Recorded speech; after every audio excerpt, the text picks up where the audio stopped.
If it's not evident now that I've run out of ideas for the non-gaming vlog post, it will be evident very soon.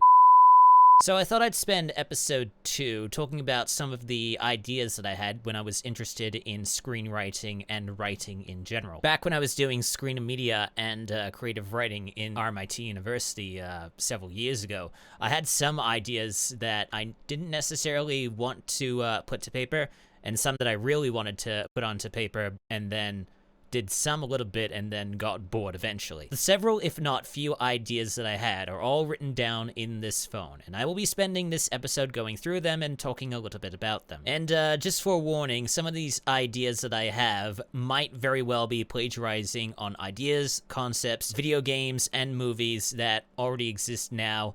And if they don't exist, they're either implausible or just downright boring. But we'll see. So I had like 2 short film ideas. Both of them I was unable to put names to for years and years. I may have to think of one. This short film idea in particular, I took reference from Drunk History. I haven't put a name to it, but we'll call it Round Reenactment. So the idea behind it is you've got a small production group who's trying to come up with a film idea. All of the pitches that the production team presents to the table are reenacted somewhere else in very high detail, much like what happens with Drunk History, minus the drunk bit. And while this is happening, this is like different people reenacting all of the pitches, and the production team is not in these reenactments. They don't even leave the production table. The in-joke being that at the end of all of these pitches and this whole like meeting session, they're walking to their cars and one of them opens it up and it's all of the props from the reenactments. I never really pursued this, one because it was only an idea for me, and 2, this has kind of already been done before. Like there was a, well obviously Drunk History exists, therefore this has already existed, and you know there are other people who have done reenactments of their ideas. Like there's a very good D&D reenactment thing done by the Corridor crew that you really should check out. The second short film idea that I had that I still don't have a name for is taking off a Seinfeld episode where George wants to buy a suit, but he wants to wait until there is a discount for it, so he hides it in the back of the rack so that no one buys it. I don't have a name for this, but I will, for lack of anything that I can come off the top of my head, we'll call it shoe-in. So imagine you work at a shoe retailer and there is a very nice, like, I don't know, limited edition or just a very uncommon but very nice looking pair of shoes, like fancy runners or something like that. But when you're working there, you can't buy them. So the pseudo main character of this short film really wants those shoes. So the boss of this retailer that he works at decides to make a wager with him. If he can stop anyone from buying those shoes while they're out on display for the entirety of the day or week, I haven't decided, then he may have those shoes completely for free. What the employee doesn't count on, however, is there is another person, there is a customer who walks in and also wants those shoes. This turns the challenge or wager into like a battle of wits between the retailer and the customer who also wants those shoes. It escalates so quickly to a point where the employee actually excuses himself to get something for his car, and while he sees the customer going to buy the shoes, he actually drives his car into the window of the retailer. This is probably just like a side street retailer or something. Breaks through the window with his car, steals the shoes, and runs off with them. You can't use the car because it's broken now. To me, it seems like a good idea in theory, but putting into practice, it might seem a little bit silly, and very little talking happens through it, I think. I haven't really decided yet. I'm probably not going to ever go back to this idea. In fact, there's definitely a lot of ideas. In fact, the entire thing that I've put on my phone and all the stuff that I've done on my PC, I'm probably never going to go back to because I'm more happy with doing my internet content. Now, these next 2 ideas certainly aren't short films, at least I can think, but one of them definitely is plagiarizing on ideas that already exist. Most likely, well actually not even most likely, they are in video games. This one definitely. And this plagiarizing idea in question is going to be called quality control. Now it's been a long time since I wrote this one down, so I'll just give you the sort of like description pitch. In an ever-driven lust for money, a businessman comes up with a devious scheme. Release a virus into the city. Offer an antidote at a ridiculous price. The antidote, while clearing the virus, also stops vital organs from functioning properly. Offer cheap, dodgy organs, which are worse, and new, healthy organs at ridiculous prices. Now, if you are a video gamer in the know, you pretty much can tell that this idea is already taking from like two ideas. One is a video game, an indie video game, I believe, called Presentable Liberty, where you're locked inside an elevator, which is made up like a cell, and there's this Dr. Money who is keeping you in there because you being in there makes him more money. The second indie game it references is on the same line. It's called Exoptable Money, where you basically got like a box that generates income for Dr. Money, and you're just doing horrible, horrible, horrible things all the time. Those two ideas, that's basically this entire film. And because those ideas already exist in the video games, I am not doing this idea. The next film idea that I have kind of exists in video games already. It's your stereotypical, like, post-apocalyptic zombie thing with a nuclear thing, kind of like Fallout or something. The title that I'm giving for this one is Dead East, better name pending. No one batted an eye when the government set off a controlled explosion in the desert with a chemical bomb. They never batted an eye when the chemical smog permanently grayed the sky. When people started succumbing to a deadly illness and were dropping like flies, a mass evacuation and quarantine made survivors nervous. But after being holed up in underground shelters for a year, sensors picked up movement on the surface.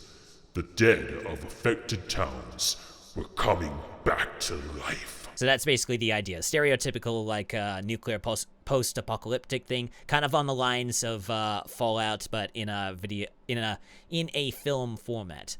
I'm pretty sure games like this already exist, but and because of that, I probably won't be going back to this idea. I wasn't really even thinking too much on the idea. I just wanted to like I was trying to come up with these ideas like on the train because I was bored, but I didn't really think too much on them. Okay, so the next few film ideas that I have that I'm going to read soon are building off the short film that I did in RMIT University during Diploma of Screen and Media, which was a TAFE course called The Cure. Yeah, I'll tell you the pitch for The Cure at least. Jim Reaver was a skilled surgeon with a perfect track record until the one loss breaks that streak, and with it, his confidence. Sometime after his leave and weekly counseling, Jim is recommended to another practitioner like him who may hold the solution to curing his fear.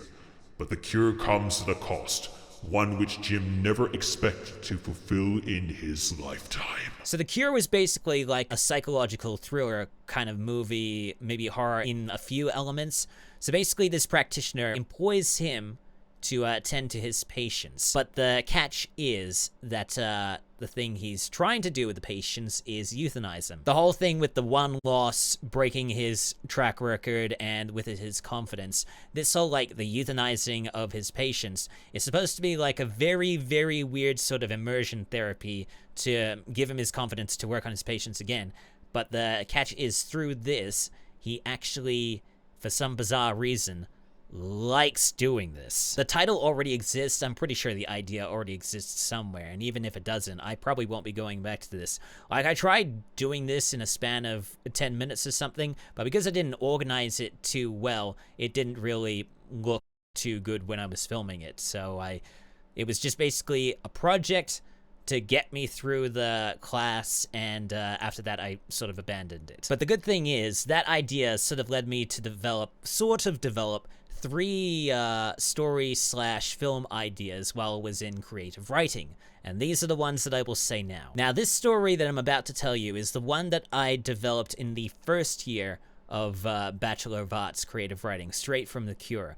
The name of it is The Dark Margin. And admittedly, yes, I took that name from an area that can be found in Kingdom Hearts in the Realm of Darkness, but we'll gloss over that. A day at the carnival turns sour when a twisted ritual leaves James Orson without a shadow. The shadow wants to reunite with him in the worst possible way. James must confront his shadow and the man who took it from him. But as the final confrontation looms, a bigger issue surfaces, which may affect the entire world as he knows it. So basically the idea that I had for this is it was definitely a psychological thriller with a bit of action. It's an alternate reimagining of the creation of man, a bunch of celestials who live on like an invisible plane or existence, or just like a separate plane of existence to us.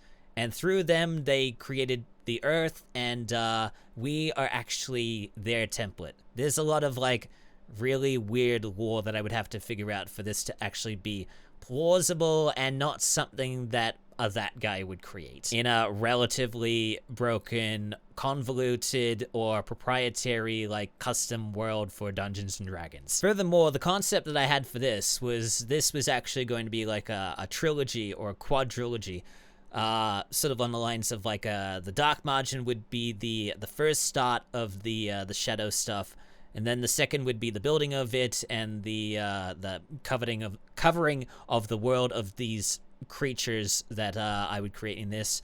And then the third one would be like the final battle, or even the fourth one would probably be the final battle with a lot of like god and demon stuff like that. Well, not actually demons, but just celestial and shadow creatures. Again, a lot of lore has to be figured out. And because a lot of lore has to be figured out, I probably won't be going back to that. The next idea that I had was created sort of in, it's like the second year of Bachelor of Arts Creative Writing. And this is sort of like a reimagining of what I did for The Cure, but it's not really doctor stuff anymore. So the title for I've got for this is Against the Strain, and it goes like this. An experimental chemical, once discontinued by a pharmaceutical industry, secretly resurfaces for field testing.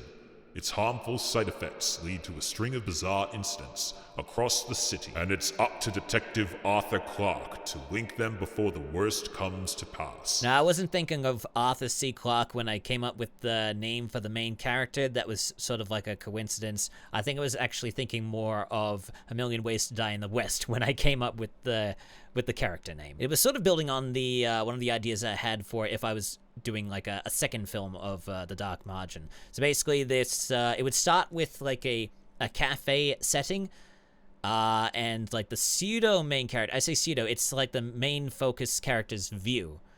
And it witnesses a person coming in, and he doesn't look quite right, and he's got like veins popping up from, well, like very, very sickly veins on his neck and hands.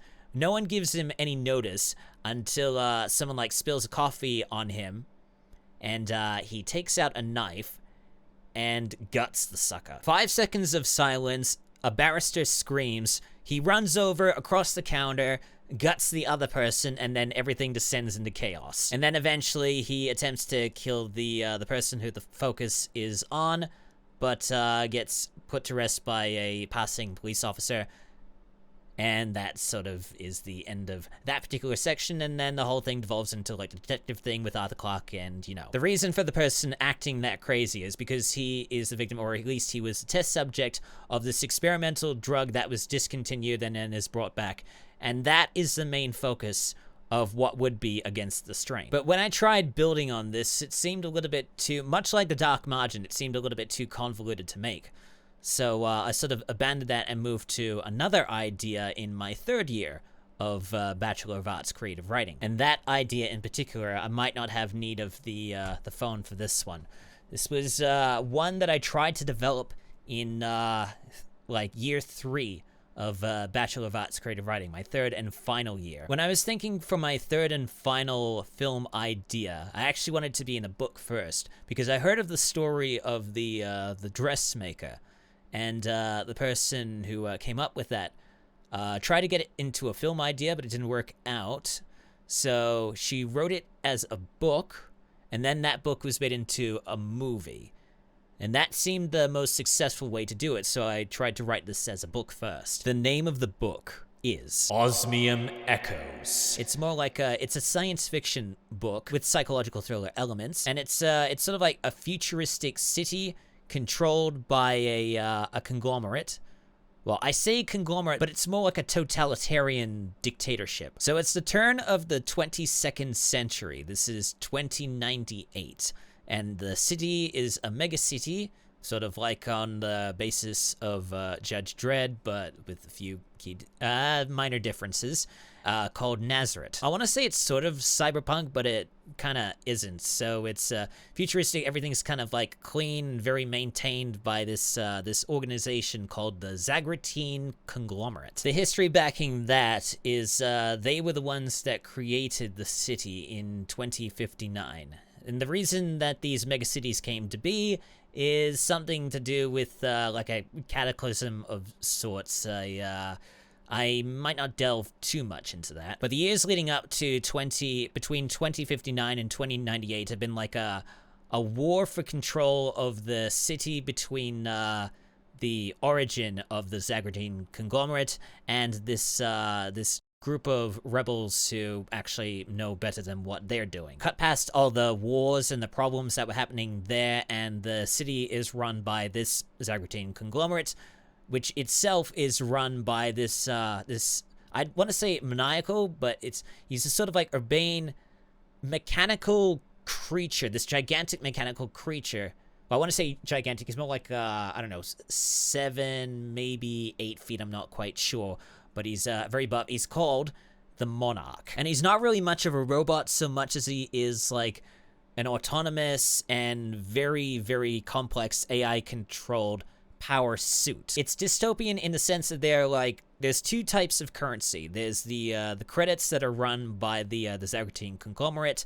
That is like the major thing of the classes. And the second thing is like an embargo, or like a claiming of scrap metal, or just, you know, metal in general. Like there's a very tight holding on that particular item. So much so that at this point in time, in 2098, there are scrap moguls and scrappers, the scrap moguls are the scrappers. They're called scrappers, and they're employees who run to grab the scrap metal so that they can sell it for like high prices and stuff like that. They are called scrap runners. And the main subject of this story is a scrap runner by the name of Aiden Green. Now, while I say I developed this idea during the 3rd year of Bachelor of Arts Creative Writing, I actually had this idea floating around when I was in like very early secondary college. I had like one chapter written up very poorly,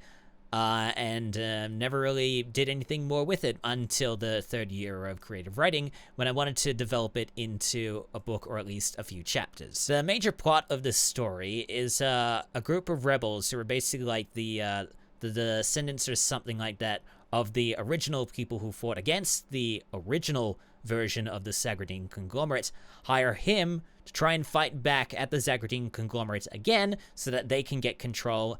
And in order to entice him, they offer him like much credits or much scrap metal in return for his services. Aiden isn't one for patriotism. He isn't one for doing things right. All he wants to do is get paid and live a comfortable life, doing what he does best. There's not really much I can say about this story because I was still trying very hard to like work out the lore for this. I'm still working it out, and I'm not sure I really want to discuss the lore. Maybe next time or sometime in the future. But the basic thing is that it has a lot of action, a lot of espionage, a lot of lust and greed. A climactic battle that goes way over the top. Think maybe like System Shock 2 over the top. Or maybe combine that with the end of like the Matrix Revolutions or something like that. It's quite convoluted, and I've sort of like abandoned the story project because I can't really think of like much to do with it because I haven't really experienced much as who I am. So because of that, Osmium Echoes is kind of like on the very far back burner. If I really will myself, or if I get absolutely bored, I might one day go back to that, or give whatever chapters I've created to somebody else and then they can write it. I've created like 4 or 5 things. I've created a prologue, I've created a first chapter, I think I created a second one, I'm not quite sure, and then I created one that was somewhat in the middle. In fact, that one was the one I think I started with. I started in the middle, and then I was going to branch out from that to see how I go. But then I ended up doing the middle, and then the first, then never really did anything between them and never really gone beyond that. But there's a lot of bull crap to figure out through this. So yeah, that's basically all of my ideas. I don't think I'll be creating any more because the main thing I want to focus on right now is my video editing and my YouTube stuff, because that gives me the pleasure to do what I like doing. And yeah, that's pretty much it for episode 2 of just this non-gaming vlog post.